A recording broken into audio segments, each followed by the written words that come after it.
L'indignité façon LFI pour se dédouaner de leur responsabilité sur la mort de Quentin continue, ça n'est pas de notre faute, et d'ailleurs inversion accusatoire, en fait c'est la faute de Némésis, c'est même pire, il y a l'extrême droite. Alors encore une fois, qui est l'extrême droite, personne n'en sait rien, qui nous oppresse, ceux qui sont en train de dégrader nos dizaines de locaux de France Insoumise, parce que oui, vous comprenez, de la peinture rouge, c'est-à-dire un signe symbolique pour suggérer leur responsabilité dans la mort de Quentin, et ben c'est haram, mais par contre du caillassage et des coups de mortier de la part de leur séide d'extrême gauche, ça c'est halal. Encore une fois, double discours, nous sommes les victimes, ça n'est pas Quentin la victime, c'est la LFI. Alors allons-y les amis, une fois de plus, petite analyse de leur petit storytelling à la con, bien fumeux. Comment est-ce qu'ils vous le disent, comment vous font-ils passer des vessies pour des lanternes? On voit ça ensemble tout de suite. Et heureusement et malheureusement, on a les images et on voit bien que c'est un meurtre qui a certainement été prémédité à plusieurs contraintes. Donc voilà pour les images de TF1. Vidéo qui montre l'agression. Je mets pas en grand écran, hein, mais... On y voit 3 jeunes à terre. Non. Ils se font rouer de coups par plusieurs individus. 2 réussissent à s'échapper. Un dernier reste inanimé. Non mais j'hallucine, putain. Bon alors là vous avez peut-être pas vu, mais il y en a un, voilà, qui lui a mis un coup, mais gratos, voilà, il passait par là, hop là, il y est, et gratuit, c'est-à-dire il y a un homme qui est à terre, hop, un coup de pied gratuit. Ça n'est pas sans nous rappeler l'analyse de l'être humain de Gustave Le Bon, qui sont transformés en animaux dès lors qu'il s'agit de la foule. On va répéter son résumé, hein, parce que c'est évidemment un must-have, hein. Vous devez lire Gustave Le Bon pour comprendre et le comportement, eh bien, des gens d'aujourd'hui, en particulier des gauchistes. Un riverain qui préfère rester anonyme témoigne de la scène. Voilà, et donc là, il y avait Quentin près du réverbère qui restait à terre. Commençait vraiment avec 2 groupes qui s'affrontaient, 2 groupes qui se faisaient face-face, d'une vingtaine de personnes à peu près par groupe. L'autre groupe a fini par lyncher la personne qui est restée sur place. Il a été pris un coup de pied, c'est vraiment la première fois qu'il se passe ça. Pour l'avocat de la famille de Quentin, il ne s'agit pas d'une simple rixe entre bandes rivales qui se seraient croisées par hasard. Il s'agit donc de faits qui ont été d'une part préparés en amont, un véritable guet-apens qui a été tendu, et ensuite d'un lynchage avec des coups mortels qui ont été assénés par coup de pied sur le crâne de la malheureuse victime. De la malheureuse victime du malheureux Quentin, et donc c'est trop tard, quelque part c'est trop tard, on a les images, et donc là bah, vous vous dites, alors oui apparemment c'était bel et bien la jeune garde. Alors vous savez, il faut être voilà, faut être prudent, etc., mesurer tant qu'il n'y a pas de confirmation de je sais pas qui, des spécialistes en spécialisation. Je ne suis pas censé dire que c'était la jeune garde, mais ce serait très probablement la jeune garde, et donc bah, vous vous dites certainement, comme on vit dans un monde raisonnable et rationnel, et ben la LFI n'a plus qu'à mettre la clé sous la porte puisqu'ils sont dans la sauce. Et bien que nenni, et bien parce qu'effectivement des militants, donc alors je sais pas trop qui, un nationaliste, ont mis de la peinture sur des permanences parlementaires LFI, notamment celle de Raphaël Arnaud, puisque son petit copain, littéralement ou métaphoriquement, écoutez, je sais pas, aurait été responsable de la mort du malheureux Quentin. Et depuis, c'est du pain béni pour la LFI qui joue la carte de l'inversion accusatoire. En fait, c'est nous qui sommes lésés, et je demande bien sûr à la famille de Quentin réparation, parce que tout est de sa faute, hein. C'est à peu près ça quand on écoute voilà, Emmanuel Bompard sur les sur les dégradations des parlementaires. Depuis vendredi, vous avez déjà une dizaine de permanences de la France Insoumise, de locaux de campagne de la France Insoumise qui ont été attaqués par des groupuscules d'extrême droite. Ah ouais, sans deck, Emmanuel. Ah, au fait, je sais pas si t'es au courant, mais il y a quelqu'un qui est mort, voilà. Non. Qui ont brisé des vitres, jeté de la peinture dessus, intimidé les personnes qui se trouvaient à l'intérieur. Oui, de la peinture rouge. En fait, apparemment, on l'appelle Emmanuel Bompard gros cerveau, mais il semble qu'ils ne comprennent pas la symbolique de la peinture rouge. C'est pour te faire comprendre que tu as du sang, enfin que toi et ton parti politique ont du sang sur les mains. Alors, qu'est-ce que signifie cette peinture rouge? Alors, est-ce que c'est de la bêtise? Est-ce qu'il est incapable de comprendre la symbolique d'un signe graphique qu'est la peinture rouge, ou alors est-ce que c'est de la manipulation? Et ben voilà, écoutez, bêtise ou manipulation d'Emmanuel Bompard, et pourquoi tente-t-il de vous manipuler? Ben dites-le moi en commentaire. Moi, je veux dire les choses de manière très claire. Vous avez aujourd'hui une partie du spectre politique, sur la base d'accusations mensongères visant à impliquer la France Insoumise dans ce drame, qui cherche à faire dégénérer la situation et à transformer le débat politique. Est-ce que tu ne crois pas que c'est ceux qui s'en sont pris à Quentin qui ont fait dégénérer la situation politique de notre pays dans une forme de guerre civile. Et moi, je dis à tout le monde qu'il faut faire preuve du sang-froid le plus absolu pour ne jamais accepter de tomber dans ce climat de guerre civile que l'extrême droite veut importer dans ce pays. Donc... Oui, c'est l'extrême droite qui s'en est pris à Quentin. Alors moi, je trouve qu'il faut plutôt énormément de sang-froid pour ne pas le perdre justement en écoutant des gens comme Emmanuel Bompard. Dites-moi si vous arrivez à faire preuve de sang-froid. Là, j'analyse les vidéos, c'est un peu compliqué, je vous l'avoue. Donc je dis à tout le monde, sang-froid absolu, protection, vigilance. Et nous combattons le Rassemblement national, nous combattons l'extrême droite, mais nous l'avons toujours fait et nous continuerons à le faire par des moyens qui sont des moyens démocratiques, par des moyens qui sont des moyens à l'image du débat public, tout simplement. Vous allez renforcer les permanences de vos Le débat public, il refuse un débat public, pourquoi? Parce que nos adversaires sont des nazis.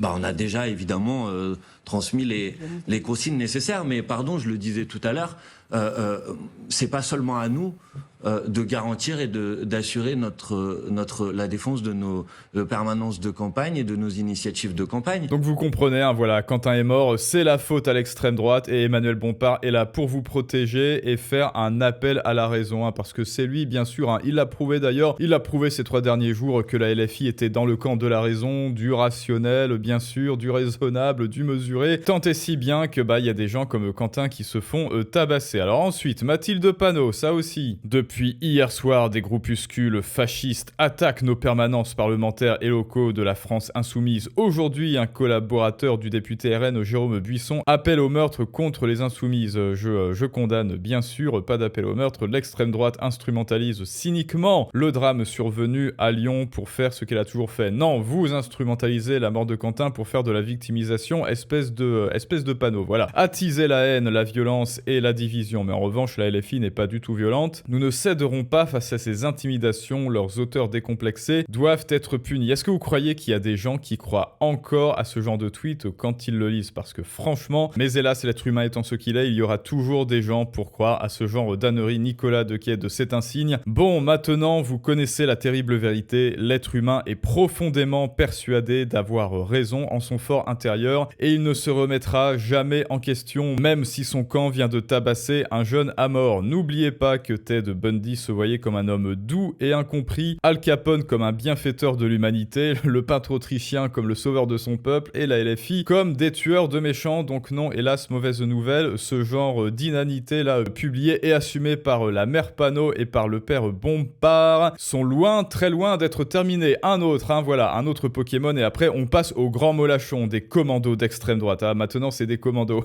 ont attaqué partout les locaux insoumis la nuit dernière sur la base d'accusations erronées. Ces gens souhaitent la guerre civile, mais la LFI non, en revanche, ils ne l'auront pas. Partout, restez vigilants au cas où quelqu'un veut vous tabasser à mort, hein, surtout les amis, et ne cédez à aucune provocation. Faites attention à vous et à vos proches, bah oui. Surtout quand vous êtes la famille de Quentin, j'ai envie de dire, Adrien. Pour répondre aux messages inquiets sur Toulouse, ils ont ciblé ma permanence, oh mon dieu, ils ont jeté de la peinture rouge, je ne comprends pas ce que cela signifie. Non, il a pas écrit ça, hein. Encore heureux, mais confondu avec le mur de la copro, dégradation aux frais de la collectivité. Ensuite, le grand molachon. Cette nuit, nos locaux et permanences ont été attaqués, hein. Vous voyez, Quentin, c'est fini, hein, voilà.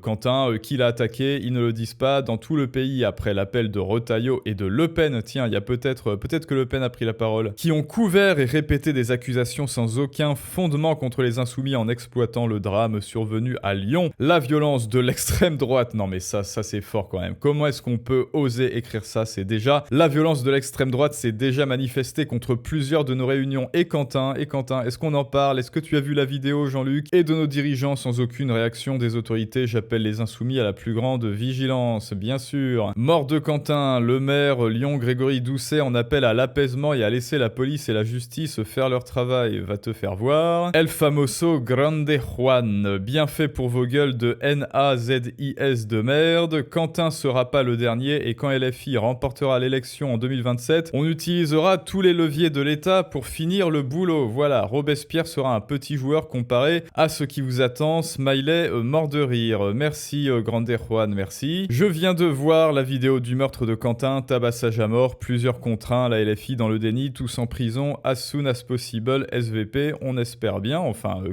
bien sûr, que les responsables qui n'ont surtout pas encore été identifiés, attention, appel à la prudence, prudence, appel à la raison, bien sûr, iront en prison, on espère. Hein. Ok, donc Quentin est venu provoquer avec les Némésis, nous dit Boulet de canon nucléaire. C'est parti en bagarre pour des likes et des vues. Il est mal tombé, il s'est encore pris des coups. Oui, vous comprenez, c'est Quentin qui est mal tombé. Oups, j'ai glissé, chef, bien sûr. Puis il est rentré chez lui avec un ami et s'est senti mal. Non, il est resté au sol. Boulet de canon, ce ne serait donc pas un lynchage ou un acharnement comme on a pu nous faire croire, mais une mauvaise chute suite à une bagarre. Il faisait partie d'un collectif violent, alors c'est bien fait pour sa gueule. Anti-soumis, terroussistes et sont venus chercher les antifas qui ont eux aussi répondu avec la violence. Mais c'est de la violence légitime et c'est la violence des LFI, alors ça va, c'est halal. Je m'étonne de n'avoir rien vu à ce jour, aucune vidéo. Eh ben écoutez, on va lui passer la vidéo, voilà, hein, la vidéo où l'on voit très clairement Quentin se faire lâcher, hein, mais évidemment elle va dire que c'est de l'IA, hein, voilà, faux,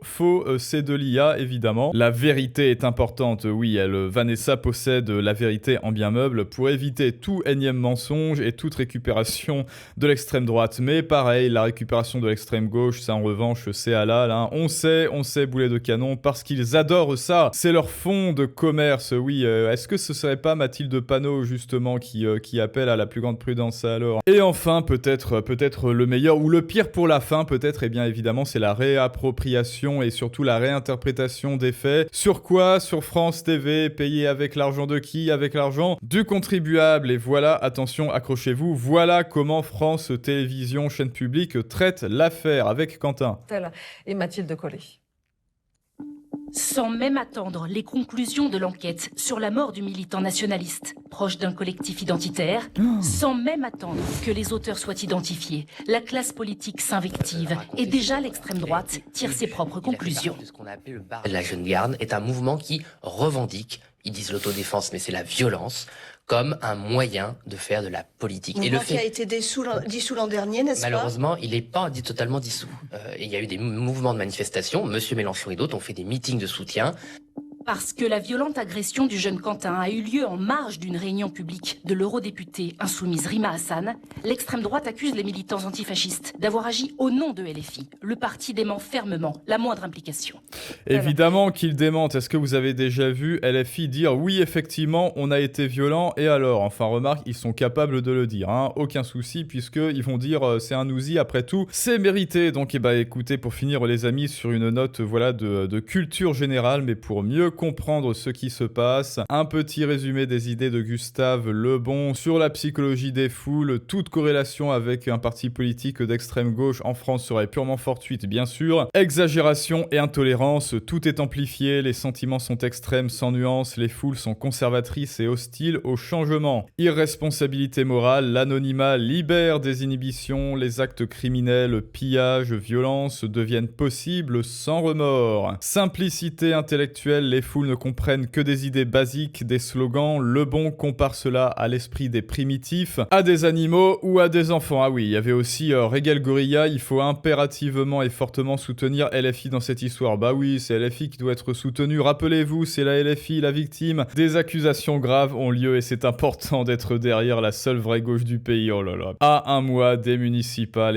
écoutez, est-ce que la LFI s'est tiré une balle dans le pied avec ces fascistes antifa? Dites-le moi en commentaire. Allez, on va terminer. Allez, cette fois c'est vraiment fini avec Jean-Luc Furmeluche qui nous dit qu'il faut ramener les scalps de l'extrême droite.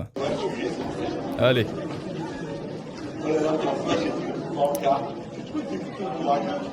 J'étais venu à 10 au milieu de 600 personnes. Moi j'ai fait ça quand j'avais... Enfin eux c'est pour dire des conneries. Arrêtez de vous laisser distraire et tout ça comme ça. Vous attendez quoi? Allez, ramenez-nous le scalp et qu'on en parle plus. Voilà, ramenez-nous leur scalp et qu'on n'en parle plus. Bah écoutez, maintenant c'est à vous de me dire ce que vous en pensez, les amis. Hein, comme d'habitude, rejoignez-nous sur Telegram et surtout sur la chaîne Patreon pour des vidéos exclusives, bien que cela soit très éloigné du sujet, hein, c'est-à-dire économie, finance et investissement, avec notre ami Quentin, qu'il repose en paix. Je vous dis à tous, à très bientôt pour un prochain Storytelling du monde moderne, mais ça, c'est une autre histoire.